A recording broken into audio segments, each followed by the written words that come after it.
Hello, everybody. Thank you for joining us this evening. My name is John Quigley. I'm the Assistant Dean for Advancement in the College of Arts and Sciences at SU. I want to welcome you to our program and make a few quick announcements before we get started. At this time, I want to ask you to make sure that your microphone is muted. This will ensure that everyone can hear our presenters. I want to let you know that we're recording this presentation, which we plan to make available to the public.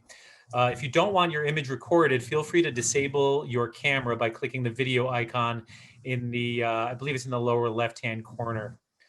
We're also pleased to make this available with closed captioning. If you would like to view the closed captions, you can click the CC button in the toolbar. If time allows, we will have some Q&A period toward the end of the program. If that is the case, we'll be taking written questions through the chat box in Zoom. Right now, I want to turn things over to the Dean of the College of Arts and Sciences, Karen Rouland. Thank you, John. Welcome, everybody, to a beautiful evening. I'm really delighted to be here with you tonight, and I'm really looking forward to this conversation, and I think you will enjoy it too. As you have seen in the video a few minutes ago, we have been marking the 150th anniversary of the College of Arts and Sciences, Syracuse's founding and foundational college. Who would ever thought that a global pandemic would upend our lives during the same year? But an unexpected positive of celebrating this milestone during this time of remote interaction is that, paradoxically, we have been able to connect with more of you through virtual events like this one. Part of our 150th anniversary programming, John and his extraordinary team have put together a very special program for you tonight, featuring two luminaries from our highly regarded creative writing program, George Saunders and Mona Awad. They will be reflecting on inspiration and the creative process and how their ideas get from their heads to the written page. What an opportunity to eavesdrop on a conversation between artists. Even if you do not consider yourself an artist, you still get a fascinating glimpse into the art and craft of storytelling. Most of you are familiar with our guests, but I would still like to say a few words about them. George Saunders is not just a faculty member, he's also an alumnus. He graduated from our creative writing program in 1988 and has gone on to become a best-selling author. You may be familiar with some of his works, including Lincoln in the Bardo, which won the Man Booker Prize, 10th of December, a finalist for the National Book Award, The Brain Dead Megaphone, and the critically acclaimed short story collections Civil War Lands in Bad Decline, Pastoralia, and In Persuasion Nation. He has just published a new book, A Swim in a Pond in the Rain, in which 4 Russians give a masterclass on writing, reading, and life, which draws upon his teaching here at Syracuse University. Welcome, George, and thank you for being with us tonight. Our second distinguished guest is Professor Mona Awad, also a faculty member in our creative writing program. She joined the college just this year and brings both extraordinary writing talent and remarkable teaching ability to arts and sciences. Mona's debut novel, 13 Ways of Looking at a Fat Girl, won the Amazon Best First Novel Award and the Colorado Book Award, and was also nominated for several other awards. Bunny, her second novel, was a finalist for awards including the Goodreads Choice for Best Horror and won the Ladies of Horror Fiction Novel Award. Her new novel, All's Well, is much anticipated and will be released in August this year. Welcome, Mona. Thank you for being with us tonight. I'd like to close that by noting that our creative writing master's program has long been a crown jewel in the College of Arts and Sciences. The MFA program was founded in 1964, and since then, students have honed their craft under the guidance of renowned writers like Tobias Wolff, Mary Carr, Raymond Carver, and George Saunders, Mona Awad, and many others. Students in the program go on to be published writers in a variety of genres, from novels to short stories. Now, there's one more jewel to this crown, and I'm really proud to tell you that New York State has recently approved our brand new bachelor's program in creative writing. Undergraduate students will now have the same opportunity as the master students to study under our stellar creative writing faculty. This is just one of the many unique offerings students can find only at the College of Arts and Sciences at Syracuse University. So thank you for being part of this conversation tonight, and more importantly, thank you for being part of 150 years of College of Arts and Sciences. And now let's listen to our guests, Mona and George. Thank you so much. Thank you so much, Dean Rouland, for that introduction, and thank you all so much for joining us tonight. It's such a thrill for me to be able to connect with you and to get to talk to you, George. Your work has just been so vital to my my own creative life and just so inspirational for my writing. Obviously, I've been a super fan of your fiction for a very long time, ever since 400-pound CEO. And also a fan of your nonfiction for sure. A Swim in the Pond in the Rain is such an incredible reading experience. Not only did it give me a chance to enjoy these Russian stories, but it's also just a wonderful meditation on storytelling, on craft, on teaching, on connecting with readers. And I know that the book was drawn from a course that you taught at Syracuse, a craft course for 20 years. So I guess my first question is, as a teacher who's just starting at Syracuse, what drew you to want to teach the Russian short story? What was that first class like? And how did the course shift and evolve for you over the years? Thank you. So first, let me say I'm in my basement in Oneonta, and I'm on satellite internet. So I've been told that my image is a little weak, but you can hear me okay. Yeah. So I'm going to try to be especially smart in the vocal part and make up for how weird I look, which is sort of the story of my life anyway. So and let me the first time I've ever publicly been able to say how overjoyed we were to have Mona join us. So it's just going to be a whole wonderful new era. So welcome, Mona, and thank you. Yeah, so I was actually many years ago, back in '96, I was working as an engineer when I wrote my first book. Then it came out and I got offered a one-year job at Syracuse, which was great. And the only downside for me was that I had to teach what's called a forms course, which is to these graduate students. And these days we're getting 600 or 700 applications for 6 spots. So they're amazing minds. And I felt like I didn't, I just was barely a writer myself.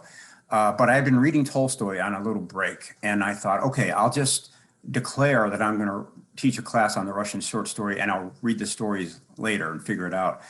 So that's what I did. I came in the fall, had sort of put this ad hoc syllabus together, some of the stories I was reading for the first time, and the class really worked. It was, it might have just been that I was so clueless that I was, demonstrating openness of spirit or something, but it really clicked. And the premise of that class has always been, let's assume these are masterpieces. Maybe we don't know why, maybe we don't even like them the first time, but let's just go into them and see why people consider them great. Let's do that by watching our own reaction and seeing where the heart rises and seeing where resistance comes up, and then what the writers do with that. So I taught it for 20 years. And a few years back, I had been off of teaching to promote Lincoln in the Bardo, and I came back and had one of those classes where you just feel like the luckiest person alive to have that job of teaching. It went really well, and the students were grateful, and we kind of became hive mind, and I just thought, oh boy, I've kind of underestimated how important teaching has been to me. And it just came into my mind that it might be nice to put some of what I've learned from my students on on paper. So that was the sort of beginning of the book, which is now done. Yeah, yeah. It's kind of amazing to me too, because the stories, the way that you're able, part of the pleasure of reading this book, and you discuss reader pleasure a lot in this book, which I love, and it is such a pleasure to read the way that you move us through the stories, how they're framed, the insights that you draw from each particular one, and I was wondering about reader pleasure, particularly from you. I know you write short stories and amass collections. And how did reader pleasure inform how you put the book together? Did you write it in such a way that someone could drop in at any time, or did you want the structure to kind of encourage the reader to go from beginning to end? And how important is that to you as the writer of short stories? Yeah, it's that idea that you express as reader pleasure is exactly, that was a big turning point for me, was when I finally acknowledged that. I came from a family of kind of comedians and jokers and, social entertainers. And I always thought that was sort of unholy for writers. That was too low. But for me, there was a big turning point in my writing life when I said, no, if you use it in real life, it should probably show up in your work somehow. So ever since then, I've just been always trying to inhabit the mind of an imaginary reader and say, is she having fun with this? Is she still with me? Does she still trust me? And so on. And in this book, I did kind of mean for it to be read from beginning to end. But the animating principle was, I'm going to imagine someone who maybe doesn't read short stories because long ago she convinced herself she doesn't like them. The Russians are too heavy. And then I'm going to charm that person. That was my, sort of my entree was to say, let's imagine someone who doesn't really want to be here, and then try to lure them in. But I want to pivot a little bit, because that idea of readerly pleasure is so interesting to me. I had the privilege of reading your book that's not out yet until August, All's Well. And it just swept me up and it reminded me of being a young reader.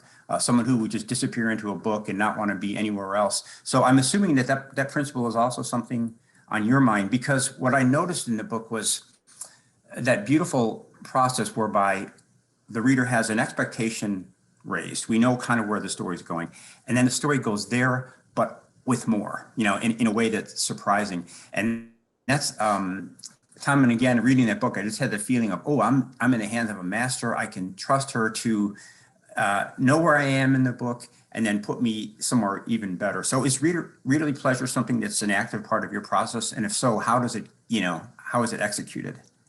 Yeah, it really, really is for me. I think that's part of the reason why I really connected with this book, and why I also love your work. I love thinking about reader pleasure. I like it when I'm delighted by something that I wrote, and that comes, I think, using writing, frankly, when I was little. And I would write to entertain myself. I loved writing dialogue, and kind of like making myself laugh, or making myself, and I didn't really know that I would do that at first. I was just I had to do it for school, had to write a skit for school. And then when I was writing the skit, I got so into writing these characters and writing the dynamic between them. It was so fun. That for me, that's the real joy, is if it's delighting me, and then hopefully, delighting others too. But that's my first test. Right. And it's interesting. Because, I'm thinking about something that you say in this book that you also, I've seen you talk about elsewhere in a video that I love about the story, where you talk about stories as if they're people, or as if writing a story is like engaging with a person. It's like engaging with a living thing. Stories have a will of their own. They have a life of their own. They're talking to you. And then creativity kind of becomes about paying attention, being in the moment, listening. And that's always been so inspiring for me, this idea that the story has a will and a life of its own. And when you're writing, you're actually in a relationship with it. I wonder how you arrived at that, that notion of creativity. I think it has to do, again, with this idea of pleasure. When I wrote my first book, I was at work as a tech writer. So I was always stealing time, which did a really great thing for me, which is it eliminated that part of my personality that wanted to go off and do 9 years of research or wanted to get real conceptually involved in something, it was usually like, oh my God, I've got 12 minutes here. I can work on something, leave the BS behind and do something urgent, something entertaining or funny. And I think during that period, I would sometimes, be drawn away from the story for a few days because of necessity and come back. And that feeling when you've got a project in progress, you're reading it, and then you just hit a little wall with it. Like somehow, I always talk about that needle in your head, that this is positive, this is negative. And part of your job as a writer is to just kind of be watching that a little. Like if we're up in the positive zone, that's very cool. But when the needle goes negative, then you have to come to attention and just acknowledge it, bless it, So I often noticed that when that would happen, I could kind of, if I didn't think about it too much, I could kind of blurt out what was wrong with the story, Right.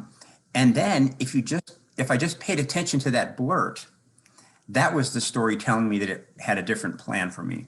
So what I've noticed in stories, but also in life, is if there's a big glaring problem going on and you simply articulate it, and in a certain way you incorporate it into the book, then it's not a problem. It's an attribute in a certain way. So now I've gotten a little cocky about it, but I think if I ever get a story that isn't working, all I have to do is have that sincere moment of asking it very quickly, what's wrong with you?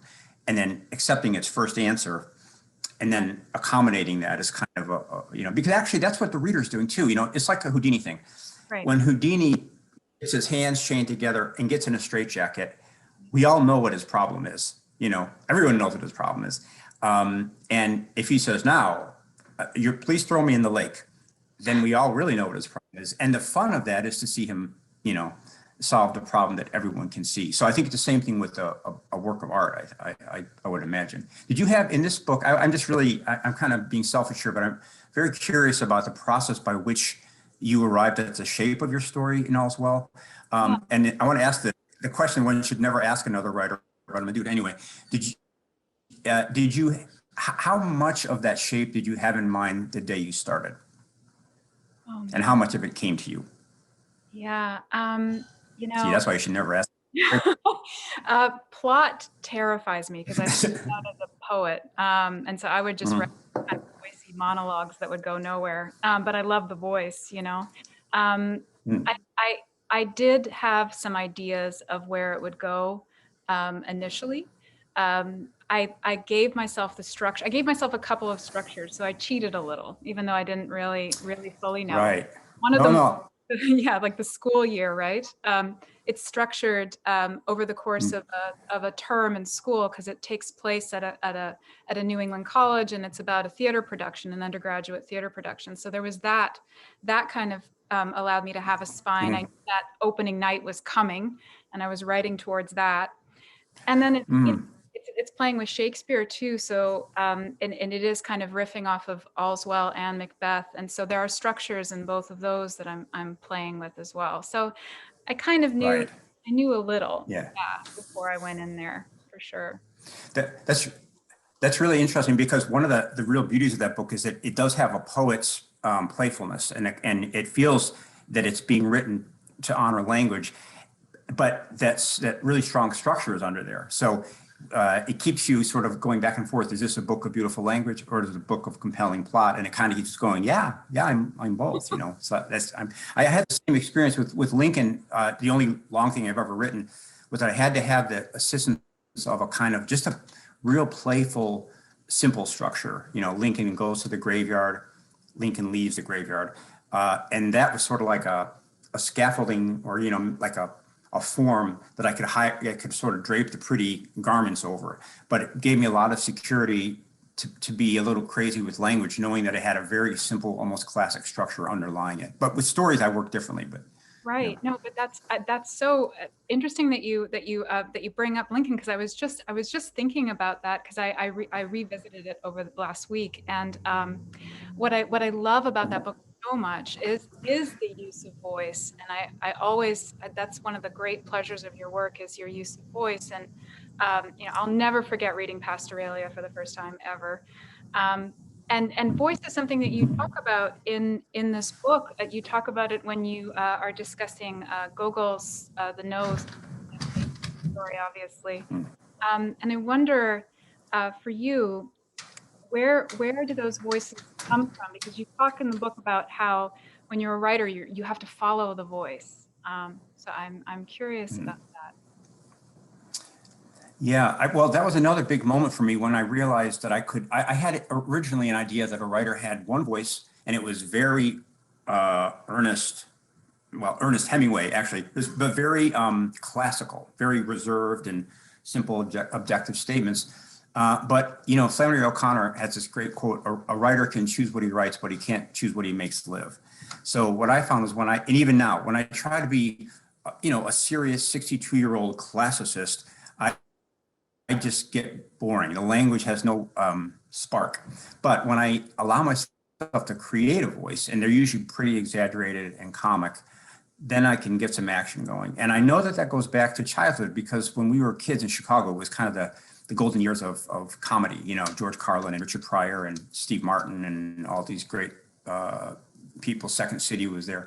And so that was kind of a totally non-literary skill that many of us had, which is to sit around in the playground or something and imitate teachers or imitate our parents, or the highest level was to just make somebody up, you know, make up an insurance salesman with a fear of spiders or something, and then riff on that for a while.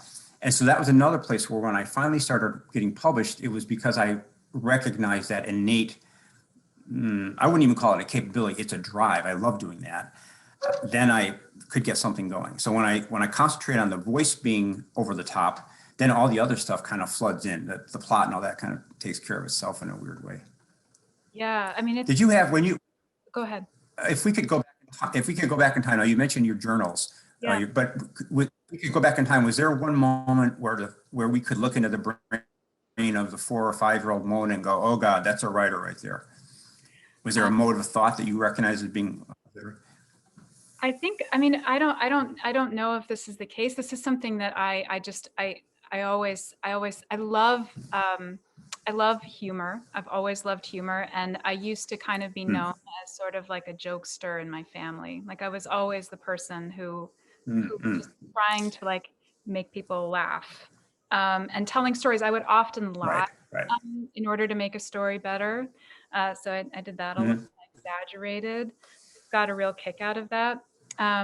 So maybe that, and maybe just, you know, entertaining myself too. I just loved entertaining myself with writing these dialogues. For me, it was really dialogue. There's something about the energy that creates. So I was curious about stories as living things, because when I'm in a dialogue, I feel like in a story, when I'm in a scene like that, that's usually how I generate plot. That's usually how I generate tension, and I figure out what's going on with those characters. And then that's how I usually can get that makes the conflict going. Yeah, that makes sense, because really I in the book I talk a little bit about a story really is, it's certainly not a description of real life that we have, you know, we have that every day, but it is kind of a rhetorical system or a little machine. So what I find is sometimes when you allow yourself to have two characters, really that's the two parts of you that have divided out and decided to be slightly limited. And the story's rhetorical argument can be carried by those 2 or 3 or 4 people if you have the gift of dialogue, which you do, which means you're able to kind of be okay with having characters say things that maybe you don't fully believe, you know, or if you're able to create a character who can speak from her limited perspective and you let her, that's the view of it. Yeah, that's something that I thought about a lot when I was reading your work, because you talk about the writer-reader relationship, and you talk about a story as kind of a moment of connection between the writer's best self and the reader's best self. And I love that idea, but it's funny because I'm thinking about the way I get inspired, and I'm often inspired by like the worst, like most shameful, darkest parts of myself are what inspire stories. And then as a reader, I'll often be at my worst when I'm opening a book, you know, especially these days. I'm skeptical, I'm distracted, I'm tired. And yet, if I'm drawn in by a story, either when I'm writing or when I'm reading, the better parts of myself can wake up to it. So I guess I'm curious, like, you know, what role do you think those lesser, like worse selves play in that meeting of the best selves? Yeah, oh, that's a great question. I was thinking just that in a way, part of the job of the writer is to say, okay, I really am large. I really do contain multitudes. Um, when I say me, George, I'm usually talking about the guy at the control booth who's saying, okay, liberal pieties, come on in. Secret doubts about this, go out. You're choosing from a vast number of possible voices. So in other words, in the book, I say, if somebody is a pro-immigration person, they could do a very good imitation of an anti-immigration person. Of course they could. So it's that kind of, I think it's a beautiful idea that we really do contain so many variants of ourselves. And fiction is a sort of disciplined way of letting some of them come out and argue politely with each other. That to me is the most exciting thing. And so in that sense, dark and light, maybe they're just, your brain is just producing these states. So maybe in the realm of fiction, you don't really have to judge them, except you have to judge them and say, are they vivid? Am I doing a good job of representing this dark tendency or negative tendency? There's something else I was going to say too, but I can't remember. But yeah, No, that kind of another question I had about that.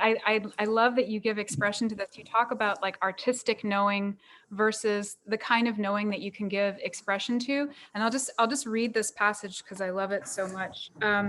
You say, we're always rationally explaining and articulating things, but we're at our most intelligent in the moment just before we start to explain or articulate. Great art occurs or doesn't in that instant.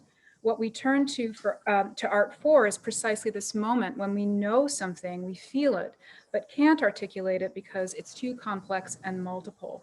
But the knowing at such moments, though happening without language, is real.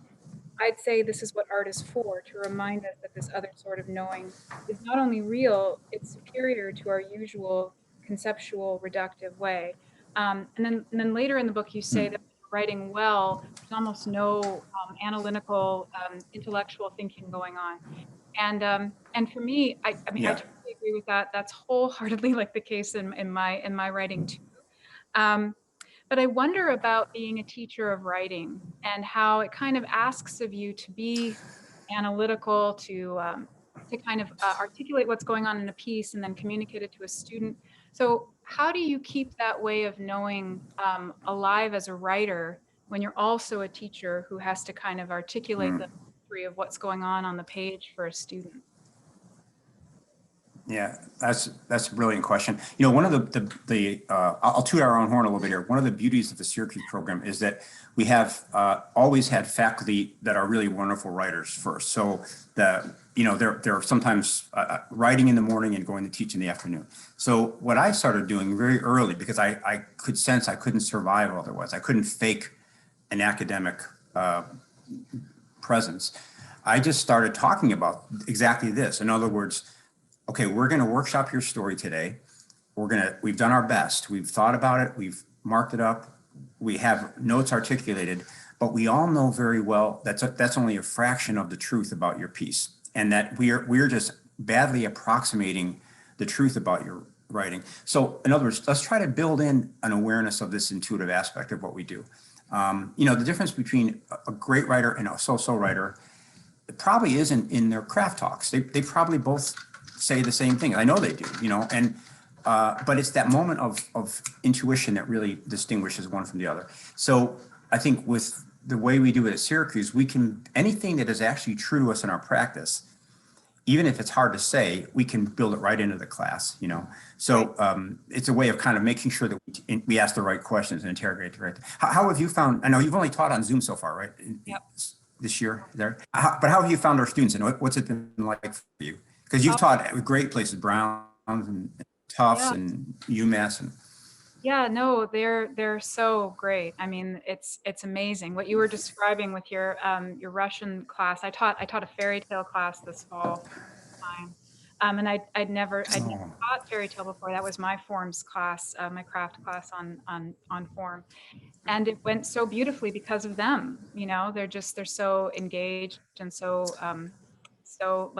smart, and they open up the stories in ways that I didn't anticipate. That's something that I love. Like when I'm reading these stories and the insights you draw from them, I'm so blown away that you have this, that this each story kind of carries with it, with this framing, ideas about writing that I think are so vital. Like The Darling is kind of by Chekhov is a pattern story. I see that, and and you go to talk about voice. I'm still kind of, with the fairy tales. I wonder, did you kind of know that when you first started teaching them, or did that kind of keep that understand? Okay, that's okay. That's good. Because I don't. No. It was kind of funny. When I started writing this book, I realized that I've been rewriting it for 20 years with really gifted collaborators. So at the beginning, it was just a big mess, and I didn't know what's happening. And then after you've taught something 4 or 5 times to different groups of these brilliant students, you go, oh, every time we talk about Turgenev, this is what comes up. Right. Then you start anticipating that a little bit and just see, and sure enough, it happened. So I didn't actually realize that each story would have kind of a motif until late in the game from rewriting. But I can see in retrospect that was just reinforced by the probably 12 times I've taught the class. And it's amazing when you teach kids this good. This is the other thing, the reason teaching here has been easy for me is that these students are so off the charts, they're so good that if you're just honest with them, that's what you have to be. If you say, I'm locked up, I can't write, I'm having a terrible fix, they love hearing that, Or if you say, I just had a breakthrough on a story today, or even if you say, I don't feel like talking about writing today, I hate it. Even that they can relate to. I remember seeing Philip Seymour Hoffman one time talking about acting, and somebody asked him, he was doing one of those 15-hour Eugene O'Neill plays. And somebody said, you're doing sometimes 2 and 3 performances a day. How in the world do you do that? And he thought about it and he said, what I learned is I always, when I walk into the theater, I'm always honest about how I feel about doing that play. Right. And I absolutely am committed to bringing that feeling into the performance. So if I hate Eugene O'Neill and I'm dreading this because everybody in New York is an idiot, I don't disavow it. I don't deny that feeling. I just bring it right in. And he said, then what always happens is the audience senses your honesty. Mm-hmm. They sense the honesty being brought into your character, respond, and suddenly you're okay. So I found the same thing in teaching. Whatever, if I'm feeling it honestly and I can articulate it, then it's a good starting place, because these kids are, they're too good. Yeah, no, I know. I've been finding that too, that I can be pretty transparent, and actually that kind of communication is really wonderful, and it's funny because you kind of do that in writing too, don't you? I mean, when something's kind of just not working on the page, you've got to just acknowledge it, be honest with it. It's the only way through, is that kind of honest acknowledgement moment in your work, and teaching. Yes, because if you're feeling it, I'm sorry, I got a delay, so I keep interrupting. I'm sorry, but if you're feeling it, there's no doubt the reader has felt it before you did. Right. So I remember one time seeing a writer giving a reading, and it was very boring. This reading was just going on forever, and suddenly you could see him. He stopped. He went, "This is boring, isn't it?" And he got a huge laugh. Right. And then I think he said, "I'm going to skip this part because I know it's boring." And he went to the interesting part. But even if he continued to read the boring part, we loved him again, because he acknowledged that he was boring us. So that's one lesson I've taken from writing to life, which is there really isn't a disaster unless denial is involved. If you're denying something, then you make it a disaster, Yeah. That's actually, leads me to another question I really want to make sure I ask you, which is, I'm sure other people are interested in this too.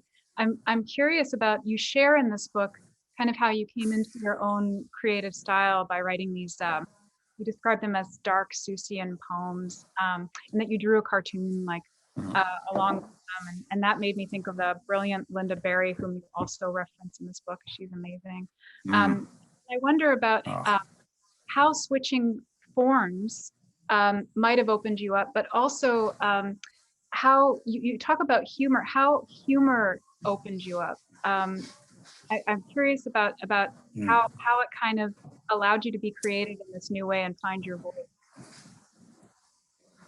Yeah, I think what you said earlier about, loving humor because you entertain yourself with it is really, really true. And for me, what happens is I think I'm a naturally wacky person. I think I see the world a little askew. So what that really means is when I'm writing seriously, I'm falsifying a little bit. I'm holding some of my horses back in order to sound a certain classic way. Right. When I give up on that and just am funny, I'm not trying to be funny. I'm actually trying to be truthful. And my truth is just one that tends to be, I remember just always when I was a kid in Chicago, if something awkward was going on with the teacher or there was some joke hanging in the air in the classroom, I felt like I always got there first and I had to either decide to do it or not to do it.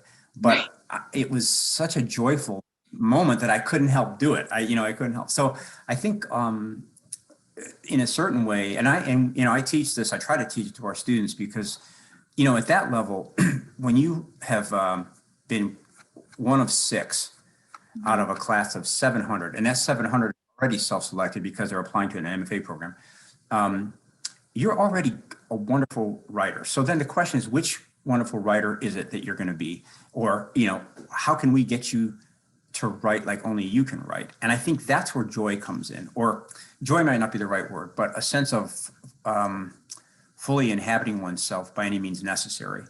And I think that's what's fun about the work, is that you're really trying to get somebody to go beyond the habits of self-constriction they've been fostering their whole lives in a certain way. And this is why, I really rose to the occasion of your book, because I can feel I don't know you actually at all, really, but I think I do know you now, because the places in that book, so many places where I would say it came alive with daring, places where I'm like, oh, she's not gonna, oh, she did, and that's you, I would say, your essential you suddenly being available on the page, which is lovely, Yeah, that's not an answer. That's a long-winded run around. No, great. Something that I wonder about is, the fun that you're talking about, that is so important, I think, to the process. It really, really is. It's also very scary though, because, humor, joy, these are actually very difficult, states to sort of inhabit, especially humor.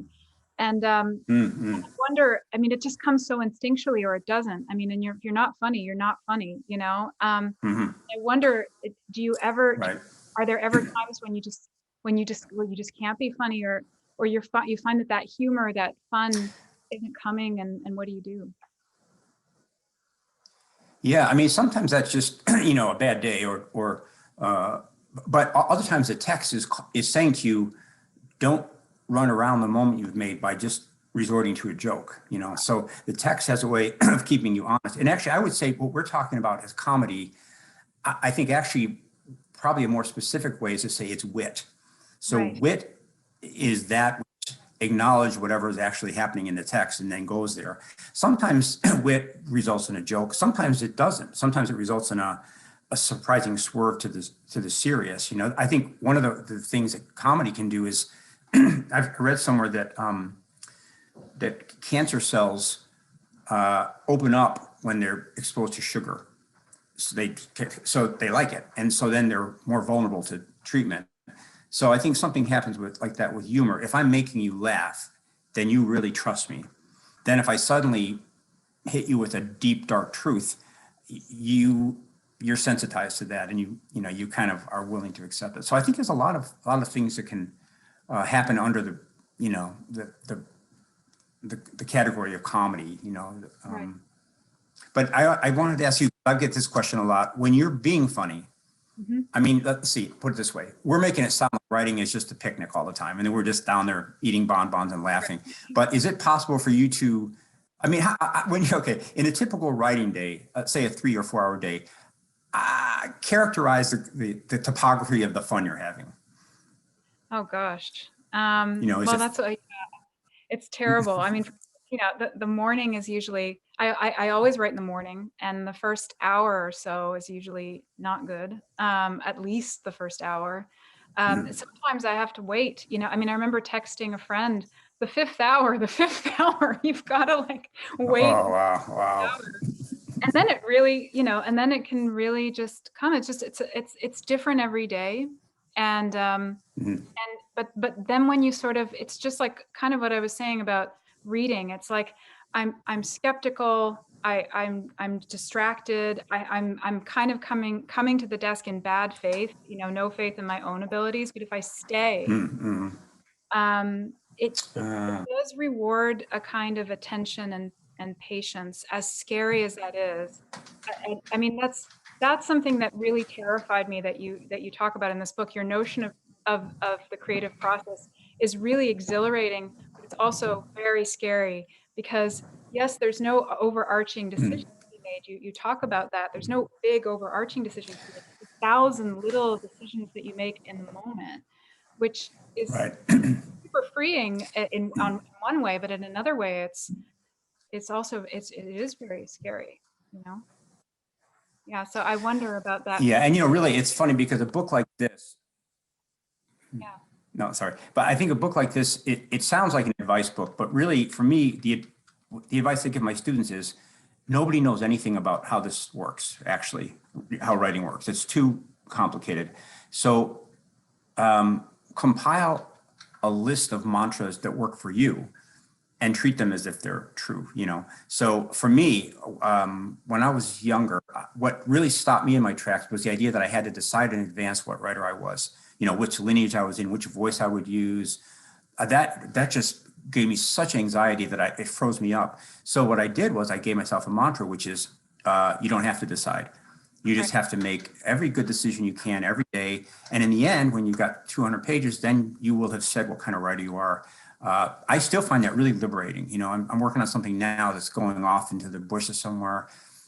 Okay, I'm just going to keep deciding about it. And hopefully, on a good story, the bushes that it takes you into are beautiful and new. So for me, I tell our students that there's a lot of, what you're really trying to do is discover an approach that unobstructs you psychologically, so that you don't end up being a neurotic artist who can't finish anything. I think that's the thing. And of course, the trick is it's not the same for every person.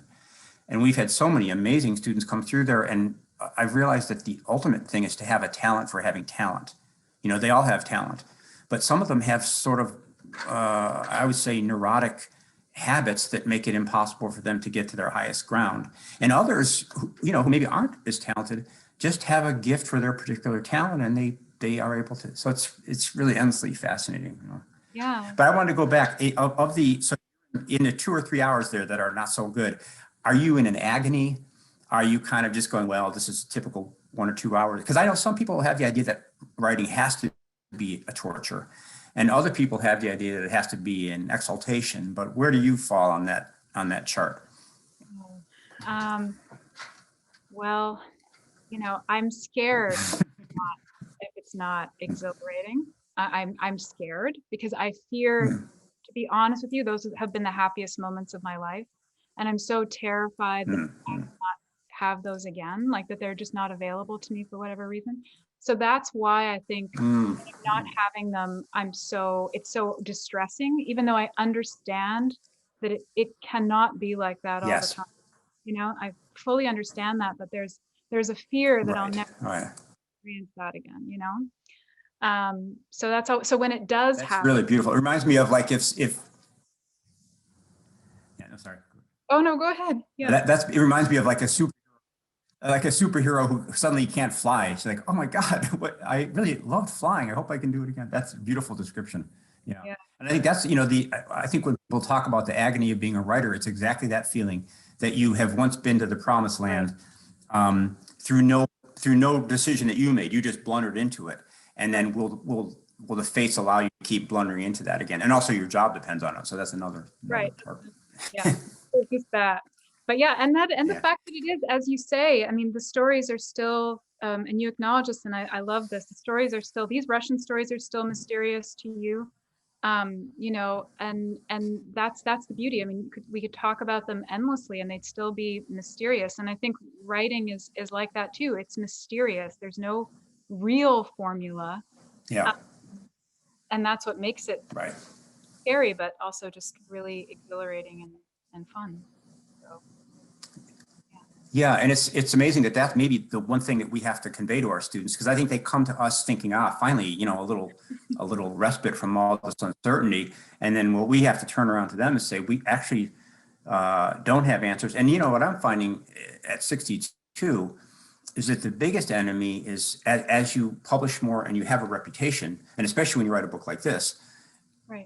you should have some answers theoretically, but your craft demands that you keep, refusing answers, because those answers will get you in trouble. Those answers will actually turn you into a hack, because then you're showing up on autopilot and you're just doing the formula. And I think what people love in art is to see somebody like them who goes into unknown territory with a certain swagger and is okay with it, that ambiguity and that mystery. That's what I like and that's what I found in your book, really, because I was, I had this great experience where you're reading the first part of a book and you're so convinced by it, but again, you're saying, wow, Ms. Houdini here is getting herself in a really tough spot. How is she going to get out? And then I won't give it away, but you really did. And you really surprised me. And that was the delight, to see Mona get herself in peril and then confidently and organically get herself out of it. It's a beautiful thing to see. Let me ask you kind of I'm asking you all the questions that I always dread getting. But what if you, first of all, do you ever think about this? But do you, and if so, what's the answer? The role of the writer in the world in general, but especially right now where things are so agitated and complicated, what do you think a fiction writer does or can do or should do or shouldn't? What do you think? Well, I mean, I think about Linda Barry. I really do, in this scenario. And I also think about what you say too in this book that I love, which is that, I ask myself that question all the time. And I have a different answer depending on the day, depending on what's going on in the world. But I think I try to keep it open, because I do think that if I were to tell myself this is my role, then it would kind of maybe reduce what fiction can do, and it can do so many different things. And I always think about this post that Linda Barry made a while ago. It was quite a while ago, but she said, like, don't forget, fiction is fun. It's just, there's something about that. Yeah, well, there's so much to be gained from just, I don't know, remembering that we need joy, that's what art can give us too. And so I try to kind of not answer the question, and just proceed knowing that it's vital. It's definitely vital, and how it's vital is right. depending on the day. What about right? It has to determine how it's vital. Yeah, exactly. It has to determine. Story determines. Yeah, no, I think it's right. And for me, the hardest part is I have a very political mind, and so I have an impulse to want to solve political problems, right, which sometimes runs against the fun. It just becomes polemic. Do you know that Linda Barry came to Syracuse once and did a guest teaching job here? Really? That's amazing. She was yeah. I met her those 3 days, and I've been quoting her ever since. She said 2 or 3 things that were just mind-blowing.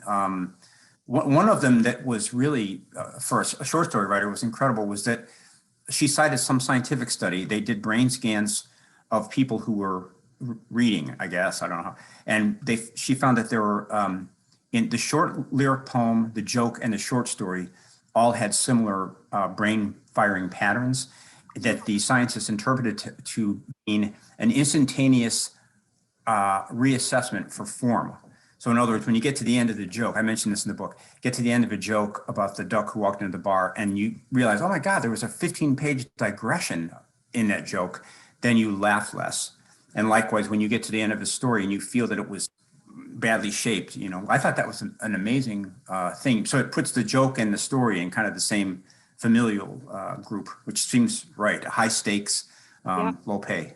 Is that part of the joy of short stories for you, that they're very unforgiving? Yes, I love that, because you get to the end and it either worked or it didn't. Or like I had one recently that I thought was done and sent it to the New Yorker and it was rejected. And then that's a terrible feeling, but also a lovely feeling, because when I went back and read it, I could see that it hadn't done its joke-like job, actually, and there were all kinds of reasons for that, all kinds of reasons that were actually sort of vision failings on my part. So I love this, that you can be in a form that even at this late stage in life schools you, Yeah. and says, no, you're not thinking clearly, or no, you're not being fair. Or for me, usually your conceptual agenda is ruining the fun. So let's have that other guy in here now who has fun. I'm thinking there's something I want to make sure I ask you kind of just before we get questions. I think it's something that I'm thinking about with these alums, because part of the reason why I was so excited about Syracuse is because I actually know quite a few alums from Syracuse. Somebody I went to Denver with at BU, and like somebody who's in my writing group actually is a Syracuse alum. And I'm friends with a few others, and so they all speak so highly of Syracuse. They all kind of use the same sort of language about it. It was just such a meaningful, important experience for them, and I think they all felt very, very like nurtured by it. And so I wonder what you think about that, because I know you're an alum too. You taught at Syracuse for many years. What do you think it is about Syracuse that fosters this? I mean, yeah, there's something very Well, about it. yeah, the biggest thing is structural, which is that nobody goes into huge debt here. Right. And that's not only structural, I think it's political. We give everybody a fellowship and they're generously taken care of while they're here. So that means that someone like me, who no way in the world could have paid for it back in '88, could still enjoy the education. So that gives us so much latitude to find writers from different backgrounds who maybe don't have a lot of money, and just reward their talent. So that makes a really special thing. And then when they come, basically all the awards are given out, they're about the same. So there's there's always going to be some competition, but there's not the competition for resources. That's one thing. And then over the years, we've just had a vibe that says, let's not be crazy, no drama or not much. Let's try to remember that we're all writers here. We're all colleagues, and we're a little farther ahead of you just because of time, but we love you and we have high hopes for you, and you might fail. It's Right. very possible. And if you fail in art, that doesn't mean you fail as a person. So I think a little bit of a gentle realism is something that we've done well. It's an amazing thing. At this point, I don't even remember which student was here when. I just imagine them all as one big group. But we have this beautiful thing where students from who were not ever here in Syracuse physically together are friends because of post-graduation connection. So it's been a really, just selfishly, an incredibly lovely way to spend these 20 odd years, to be in front of a class of brilliant young people who somewhat like you. Right. It's really a beautiful life. I'm going to fix my computer is running out of, I don't know why. Hold on a second. Yeah. Now we should be here.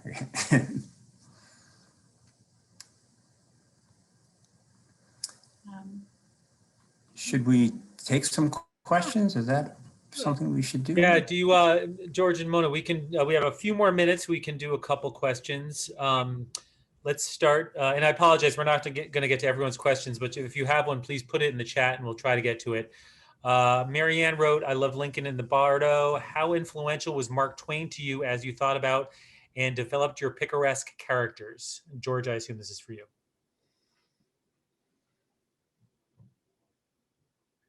Did we lose George? We lost George. I think we did. Okay. I'll let him know. Mona, let me ask you, let me relay a question to you that came in via email earlier. Yeah. What suggestions would you make to a fiction writer looking to publish short stories or novels besides the standard submission to suitable magazine editors and publishers? Can you repeat that? Sorry, just so I can follow. Sure. Asking for suggestions for a fiction writer who is looking to publish short stories or novels. What suggestions do you have for them besides standard submissions to magazine editors and publishers? Besides standard submissions, prizes, of course, you can try for prizes. And also there are a number of conferences. That's actually kind of how I started. I submitted a story to a conference called Summer Literary Seminars. I think it still goes on. And that's how I got my first short story published. Was part of the prize was to get your story published in this journal, and then travel and meet with writers and take a workshop. So that's an option too, is to kind of go the route of prizes or conferences in order to get visibility, because there's often publication attached to those prizes. Oh, that's a great suggestion. Thank you. Yeah. Sarah wrote in, what would you say to someone who has historically considered themselves, quote, not a writer? So I assume this is someone who wants to become a writer, but considers themselves not a writer. What advice do you have? Well, I think it's just kind of one of those things where it's just I would approach it like it's just something that you're trying for fun, right? And it either brings you pleasure or not, right? So I would say give it a real try. You know what I mean? With no stakes, with no sense of being watched. Just kind of enjoy the idea of just writing a story, and see what happens. I think it's kind of more of the attitude to take is just kind of like an exploratory, I'm just going to see how this feels. And I would read things that are exciting to you, because that's kind of how I got into it. I really started reading a lot of different kinds of fiction. And then I found the things that excited me, the things that I wanted to try. And then that kind of bolstered me when I sat down and tried my own versions of those things, or my own work. Okay. Yeah. Great, thank you. Keith wrote, Mona, you mentioned skepticism. Mm-hmm. Are you ever skeptical of your skepticism, as in not trusting your reactions to your work and others? Oh, yeah. Yeah, that's a great question. All the time. I mean, I wonder how I became skeptical, first of all, as a reader. Like, I feel like I wasn't like that when I was young. I would just read everything and be so excited and thought it was all brilliant, you know. But now definitely, yeah, I wonder how that kind of happened as a reader. And then as a writer, I try to just listen to my intuition, and I try to acknowledge too that if I am feeling very, very like skeptical or very uncertain of my work, that maybe I need to kind of not listen to that so much and just proceed anyway, and get to the end of the writing day, and then maybe step away from it and then look at it again with fresh, maybe more forgiving eyes. I'm just skipping through. You've sort of addressed some of these.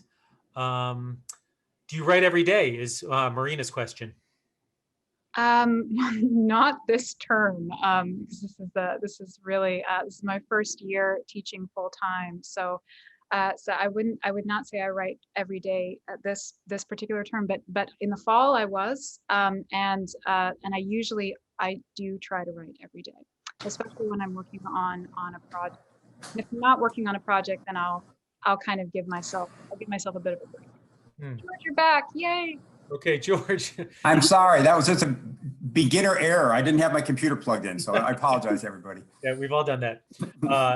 George, a question came in from Marianne asking about Lincoln and the Bardo. She said, how influential was Mark Twain to you as you thought about and developed your picaresque characters?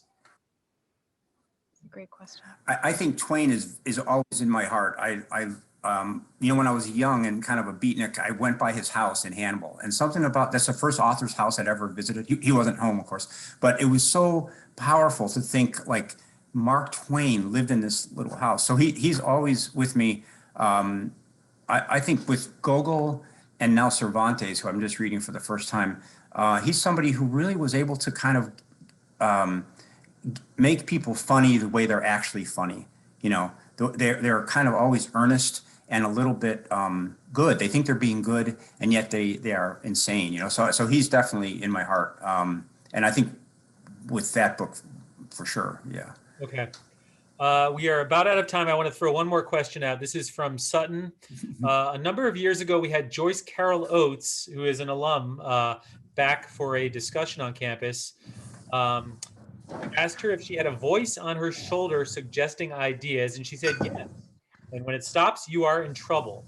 So he's wondering, do you have a voice that speaks to you? And I'll let either. I don't. I always trust that. Yeah, I always trust that the ideas will come from a bad first draft. Like if you write something that's not that good and you refine it and you refine it and you refine it, it will be an idea, you know. So in some ways, it's certainly a better idea than I can manufacture myself. My ideas are always very simple and binary.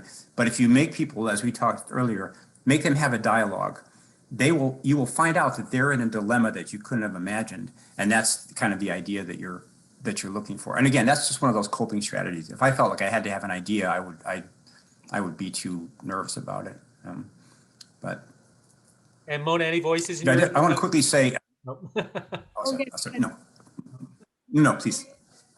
No, I just wanted to say that I'm on the Syracuse CWSAUND@SYR.edu. If you didn't get your question answered, I'm very happy to take it by email.